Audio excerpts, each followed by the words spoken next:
Something of note is the Great Stink of London in 1858, and it sort of accelerated the building of the infrastructure that eventually paved the way for showers. So in 1858, during a hot summer, the River Thames became like an open sewer. You had raw human waste from London's rapidly growing population flowing straight into it. The smell was actually so overwhelming that Parliament, sitting right next to the river, reportedly considered relocating. And the crisis forced the government to fund a massive sewage overhaul under the engineer Joseph Bazalgette. And Bazalgette designed an integrated sewer network that diverted waste away from central London. And it was one of the most important public health engineering projects in British history.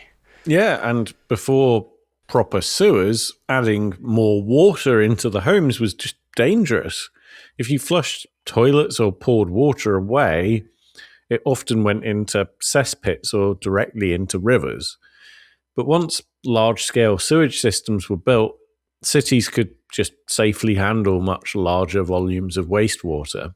Exactly, that made indoor plumbing expansion viable, really. Indoor plumbing enabled indoor bathrooms. Indoor bathrooms eventually made showers practical. So the Great Stink didn't make people suddenly want to shower, but it did accelerate the infrastructure that would later allow widespread bathing at home. It's interesting also, like London and Paris, both, very old capital cities that both have very early sewage infrastructure. They both suffered the same problems with their rivers. The Thames, you would not, still to this day, you would not swim in the Thames.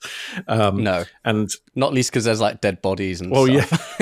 Yeah. But I think there's this problem, and don't quote me on this, but I think there's this problem that the sewers are designed in such a way that when there's sort of flooding or there's too much water, that the sewage will backwash into the river to make sure that it doesn't go into the streets. In Paris, they spent billions, I think, on cleaning the Seine enough for them to swim in it for the Olympics recently. And it was still, this was a huge project over years, costing them billions, and it was still... And all the swimmers were later referred to as the Great Stink. Yeah, well, they still, I believe, it was touch and go for a lot of the events, and I think there were some that had to be cancelled because there was, it was beyond the acceptable amount of, dangerous bacteria in the Seine. Oh, wow. And it's imagine you hear that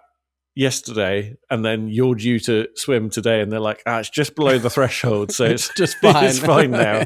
Yeah, there's just under the threshold of human sewage, and you're fine. Just don't open your mouth. Yeah, it's fine. So it was around this time of the Great Stink that the hygiene shift was happening in the 1850s to 1870s.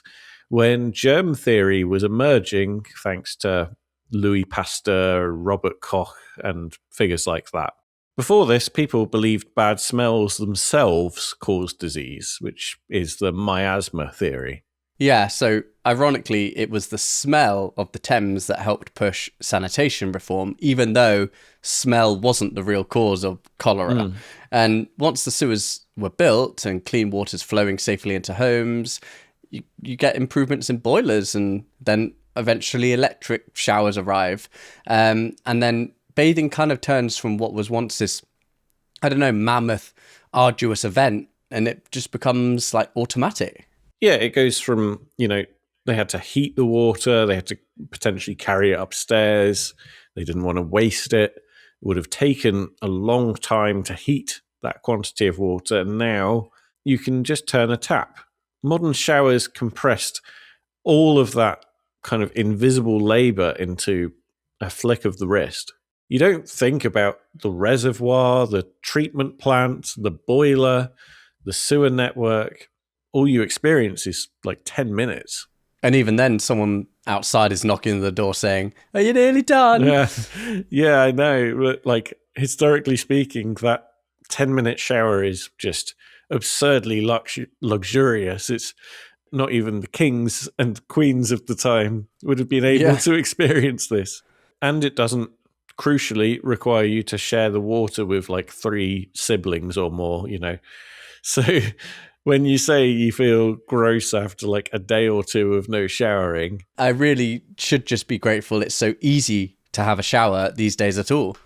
yeah, it's something that we probably should appreciate a little more. A bit like fridges, as we saw with our episode with Nicola Twilley, it's kind of like hidden or invisible infrastructure that we don't really appreciate. And maybe that's something to remember the next time you step under your shower.